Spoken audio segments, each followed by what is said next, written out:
Doctors. What's the worst case of Google said I have? You've ever seen? A 42-year-old warehouse manager strutted into my clinic carrying a thick 3-ring binder stuffed with printed Instagram posts and highlighted Reddit threads. His referral note from his primary doctor was crystal clear. Suspicious lymph nodes, unexplained 20 lb weight loss over 2 months, possible lymphoma. The guy needed a biopsy immediately. Instead, Trevor slammed his binder on my desk and announced he'd already diagnosed himself with toxic lymph stagnation.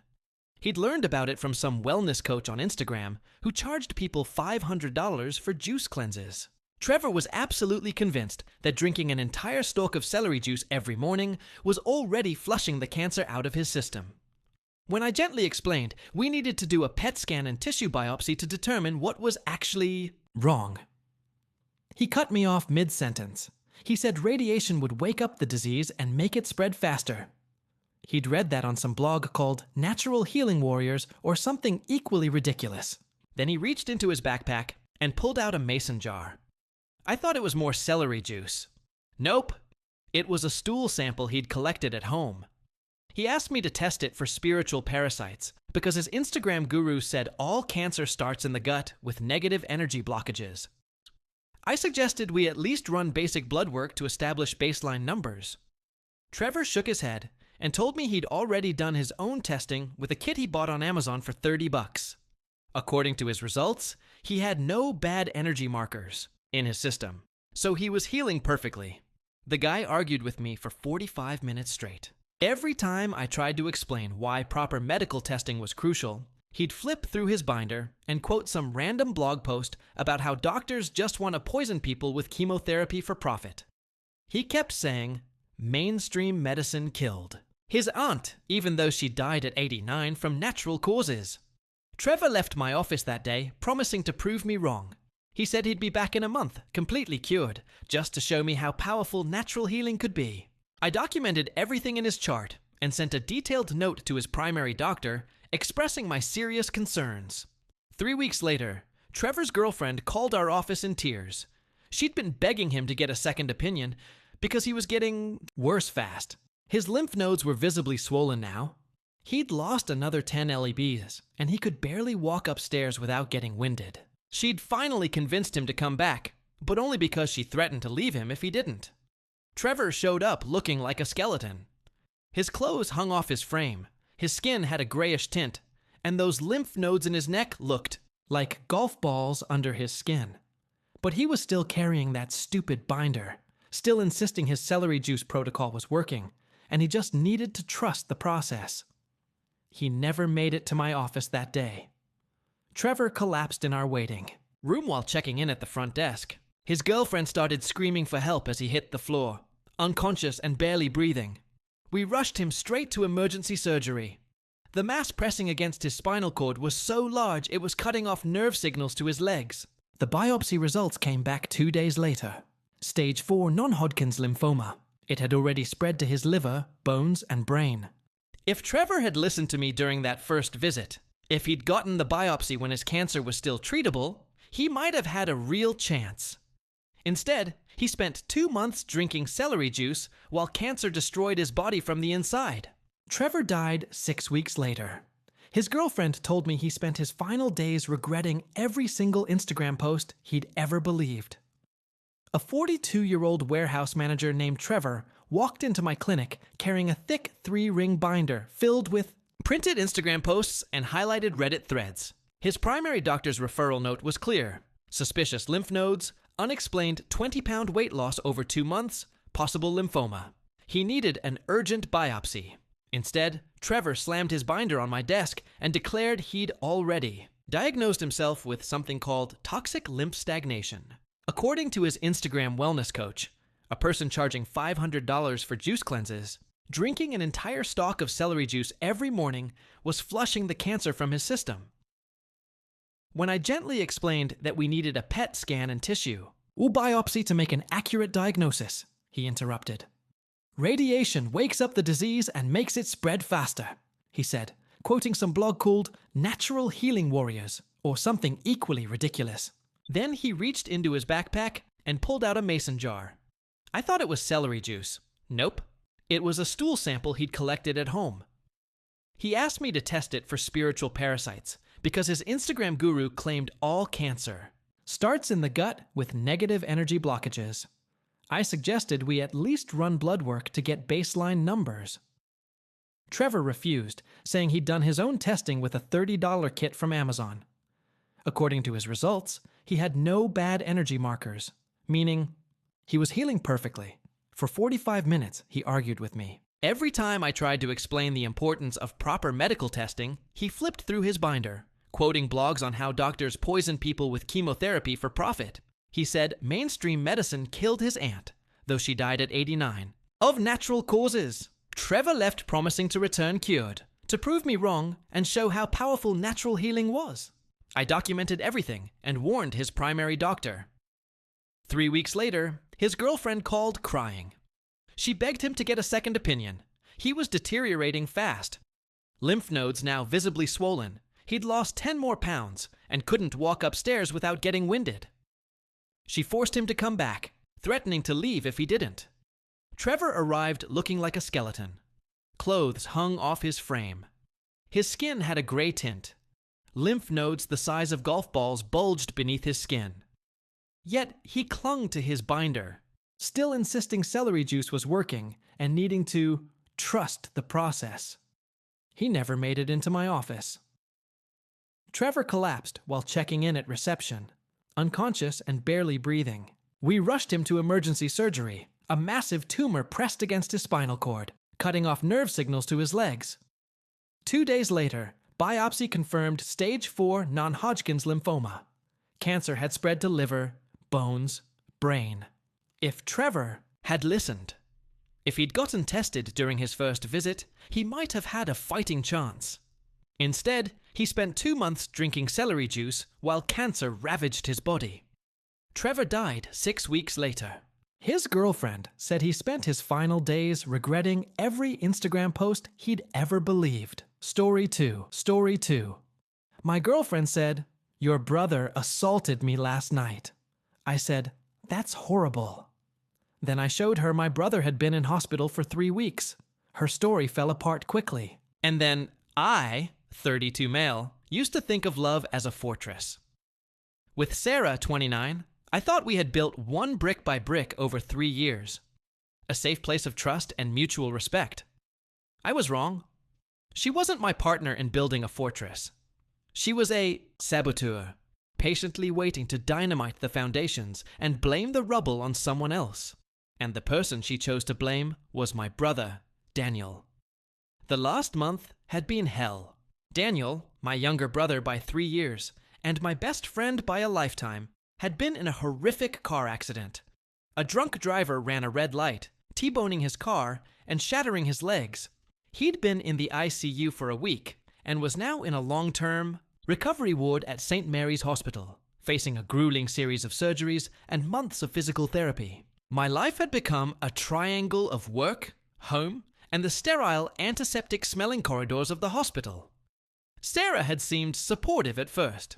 She'd made lasagna for my parents, offered sympathetic platitudes, and rubbed my back when I'd come home, exhausted and emotionally drained. But lately, a subtle chill had entered our apartment. Her sympathy felt performative, her sighs of frustration more frequent. "I just miss you, Leo," she'd say. "It feels like this family emergency has taken over our entire life." I foolishly thought it was just the strain of the situation getting to her. Last night, it all came to a head. I came home late from the hospital. Daniel had had a rough day, and I'd stayed with him until he finally fell asleep. I found Sarah, sitting in the dark, a single lamp illuminating the tear tracks on her face. Her body was coiled tight, radiating a trauma that felt chillingly real. My heart sank. "Sarah, what's wrong? What happened?" I asked, rushing to her side. She flinched when I tried to touch her, pulling away as if burned. Her voice, when she finally spoke, was a ragged, broken whisper. It was Daniel. I froze. "Daniel? What about Daniel?" "He came here," she sobbed, wrapping her arms around herself. "Last night, while you were at the hospital, my mind went blank." The words made no sense, like trying to assemble a sentence from random letters. What are you talking about, Sarah? That's impossible. Don't you dare tell me it's impossible, she shrieked, her voice cracking. He let himself in with the spare key he knows we keep under the planter. He was angry, Leo. He said I was a distraction, that I was keeping you from your family when you were needed. He said I was selfish. She was getting hysterical now, the details of her story tumbling out in a torrent of pain and accusation. I told him to leave, and he wouldn't. He grabbed me. He pushed me against the wall. She choked on a sob, burying her face in her hands. He assaulted me, Leo! Your brother assaulted me! The room tilted. The accusation was so monstrous, so fundamentally alien to the brother, I knew that my brain struggled to process it. Daniel, the gentle soul who'd once cried because he'd accidentally stepped on a butterfly, accused of such a violation. But looking at Sarah, at her convincing terror, her shaking hands, her raw despair, a part of me felt the ground give way. This is what a monster counts on. The performance, the doubt. But my brain, the logical process-driven part of me that I rely on for my work, was already running a diagnostic. It flagged an error, a catastrophic system-level impossibility. Instead of screaming, instead of challenging, I felt that familiar cold clarity descend. The same feeling I'd had when I first saw the wreckage of Daniel's car. Emotion is a storm, but logic is a lighthouse. I needed to be the lighthouse. I knelt in front of her, my voice gentle, masking the ice forming in my veins. That's horrible, I said, the words tasting like ash. Sarah, I am so sorry. Are you okay? Did he hurt you? I'm sore, she whispered. My wrist. He grabbed it so hard. Okay, I said, my voice a mask of calm concern. Okay, we're going to deal with this. First thing we do is go to the police. We need to file a report right now. I saw a flicker of something in her eyes. Panic now? I don't know if I can. I'm so scared, Leo. I just want you to hold me. I will, I said, standing up. But this is too serious to wait. An assault is a crime. We report it. That's the first step. But before we go, there's someone else we have to tell. We have to call my parents. Your parents? She asked, her voice suddenly small. Why? Because if my brother did what you said he did, they need to hear it from us. They need to know who their son really is. I pulled out my phone. This was the moment, the point of no return.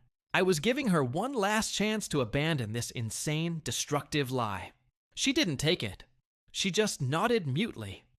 A cornered animal believing it had one last trick to play. My parents thankfully answered on the first ring. I put the phone on speaker. Mom, Dad, I said, my voice heavy. I have Sarah here with me. Something terrible has happened, and you need to hear it from her. My mother's worried voice filled the room. Sarah, dear, are you all right? With a choked sob, Sarah launched into her story again. It was even more detailed this time, more polished. She described Daniel's clothes, the smell of alcohol on his breath, the exact words of contempt he'd spat at her. She was a masterful storyteller. I listened, my heart turning to stone. I was witnessing the premeditated murder of my brother's character, and she was wielding the knife with practiced skill. When she finished, there was a stunned, horrified silence from the phone. My mother was audibly weeping. My father, a man of few words, just kept repeating, "No, not our Danny. No, I'm so sorry, Mom and Dad," I said, letting the gravity of the moment settle over the room. I know this is hard to believe. It's monstrous, unforgivable. I paused, then turned my gaze directly to Sarah, who was watching me with a look of tragic, vindicated expectation. And it would be, I continued, my voice losing its gentle edge if any of it were true. Sarah's face went slack. What? What are you talking about, Leo? There's just one single massive problem with your story, Sarah, I said, my voice now hard as steel. My brother Daniel has been instained at Mary's hospital for the past 22 days. He hasn't left his room, let alone his bed, for 3 weeks. I held up my own phone, which I'd been readying while she spoke. This is a photo I took of him an hour ago, asleep in his hospital bed after the nurse gave him his pain medication. You see that cast on his right leg? That's holding a shattered tibia and fibula together with pins. You see the traction on his left leg? That's for his fractured femur. He has had 2 major surgeries. He physically cannot stand or put any weight on his feet. He can't even get to the bathroom on his own. Sarah, let alone drive across town, break into our apartment, and assault you. I continued, the evidence I had at my fingertips pouring out. I have his medical charts. I have the hospital's electronic visitation logs, which show me and my parents as the only visitors. I have the sworn testimony of the entire night nursing staff who monitor him hourly. So, I'll ask you again, Sarah. Who assaulted you last night? The color drained from her face. She stared at my phone at the undeniable proof of her lie, and her carefully constructed world shattered. The performance collapsed into a mess of sputtering denial. No, you're lying, she stammered. You're covering for him. It was him. Maybe he snuck out. Snuck out? I asked with a humorless laugh. A man who can't walk. Are you hearing yourself? My father's voice boomed from the speakerphone, no longer sad, but filled with a righteous, terrifying rage. You vile, evil girl! You would lie about this about our son while he's lying helpless in a hospital bed. Sarah finally broke. But it wasn't the break of remorse. It was the break of a captured animal. She looked at me, her eyes filled not with guilt, but with pure, undiluted hatred. You were choosing him over me, she screamed. You spent all your time there. You forgot about me. I just wanted you to see. I wanted you to choose me. The confession, twisted and narcissistic as it was, hung in the air. She hadn't done this for money or any other tangible gain. She had done this out of pure pathological jealousy. She was willing to destroy an innocent, injured man's life just to make herself the center of my attention. I felt nothing but a cold, empty void where my love for her used to be. It's over, Sarah, I said, my voice flat. Pack a bag. I want you out of my apartment and out of my life now. She stared at me, realizing she had lost everything. Her story hadn't just fallen apart, it had exploded, and she was standing alone at the epicenter of the blast. Update 1. The hours after her confession were a blur of cold, methodical action. She packed a bag, alternating between venomous hisses about how I was the cruel one and pathetic sobs for a second chance. I ignored it all, standing by the door like a sentinel until she was gone. The moment the door clicked shut, I deadbolted it and called a 24-hour locksmith. But my family and I knew this couldn't be the end. A lie this monstrous, this potentially life-ruining, couldn't just be swept under the rug. My father, livid and protective, insisted we go on the offensive. The next morning, my parents and I sat down with a lawyer. We laid out the entire story, supported by my evidence, the time-stamped photo of Daniel, my call logs from the hospital, and a written statement from Daniel's primary care nurse about his condition and immobility. The lawyer was blunt. Sarah hadn't just told a lie. She had made a specific criminal accusation. What she had done was defamation. And if she took it any further, it would be filing a false police report, a serious crime. He advised us to send her a formal cease and desist letter, warning her against repeating the accusation to anyone and to be prepared for her to escalate. He was right. Sarah didn't just crawl away in shame. She doubled down. She couldn't maintain the lie that it was Daniel, so she mutated it. She began texting our mutual friends, spinning a new insidious narrative. Sarah's text to a friend. OMG, you won't believe what happened. Leo threw me out. I told him his brother assaulted me, and he and his family are trying to cover it up using some fake hospital alibi. I'm so terrified. I don't know who the guy was, but he looked just like Daniel. And Leo is protecting him. She was trying to salvage her victim status, painting me as a monster, siding with an attacker against her. The smear campaign had begun. My phone started buzzing with texts from confused friends. Dude, what is going on with Sarah? Heard you. Kicked her out. Is she okay? I spent a whole day responding with a calm, concise version of the truth. Sarah made a false and malicious accusation of assault against my brother, who has been hospitalized and unable to walk for 3 weeks. The relationship is over. I'd appreciate you respecting my privacy on this. Some friends were immediately supportive. Others were hesitant, trapped by the insidious believe the woman mantra, which Sarah was now weaponizing with surgical precision. I lost a few of them. People who couldn't reconcile the Sarah they knew with the monster she had revealed herself to be. It hurt, but it was a necessary cauterization of the wound she had left in my life. Then came the call I was dreading her. Parents. I expected them to be apologetic, horrified by their daughter's actions. I was naive. Her mother called, and her voice was pure venom. I don't know what you did to my daughter, she began without any preamble, but to have her this distraught is unforgivable. She is a wreck.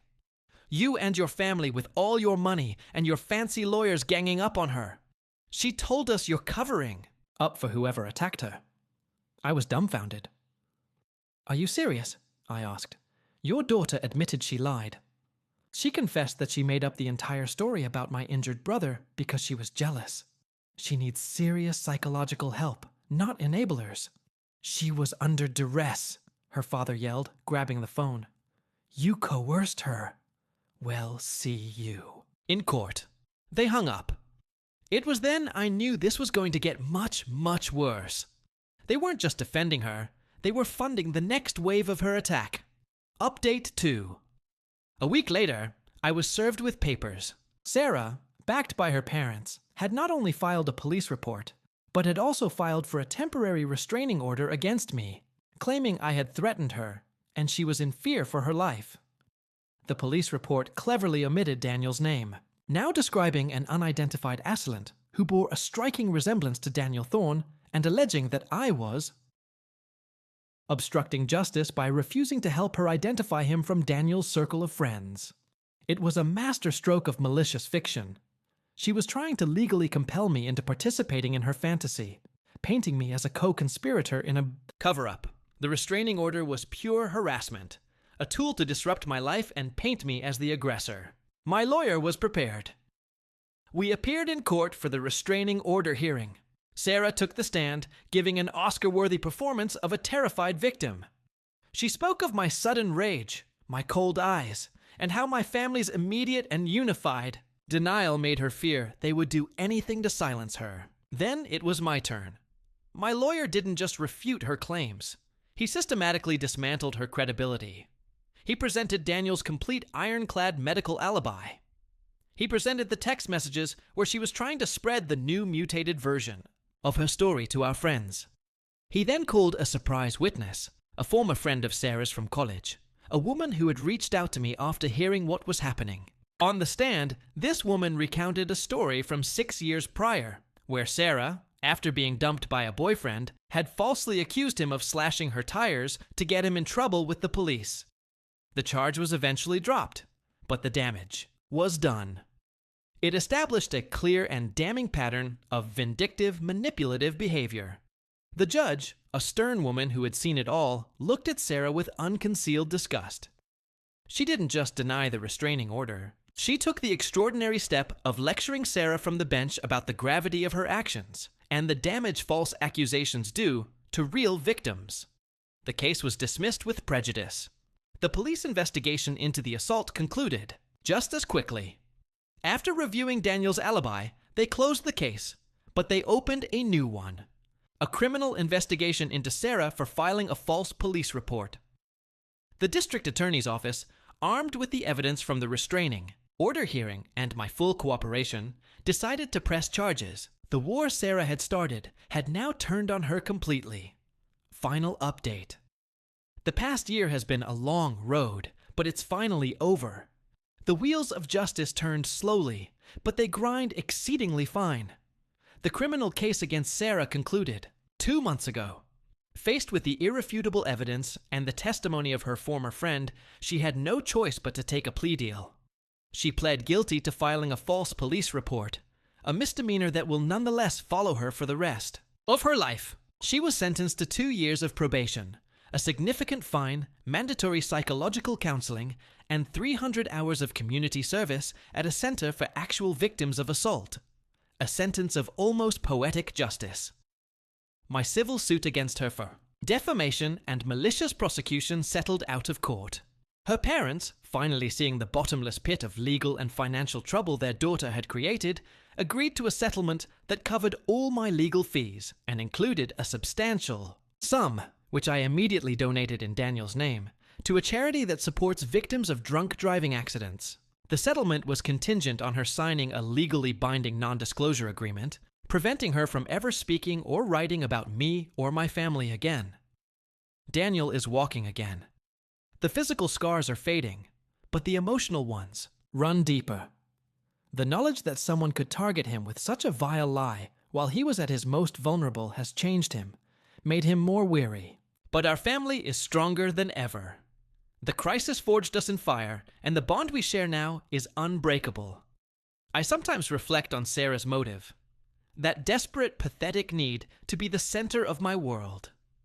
In the end, her actions did make her the center of a world, just not the one she wanted. A world of court dates, probation officers, and therapy sessions. A world where her name is now synonymous with deceit. There was no shouting match, no dramatic revenge scheme. My victory was quiet and methodical. It was the calm presentation of facts. It was the steady, unwavering support of my family. It was refusing to be dragged into her emotional chaos. She built a house of cards on a foundation of lies, and I simply presented a single, irrefutable gust of wind. The truth. She wanted me to choose her. I did. I chose to believe my brother. I chose to protect my family. And I chose to hold her accountable for the consequences of her own evil. And that is a choice I will never regret.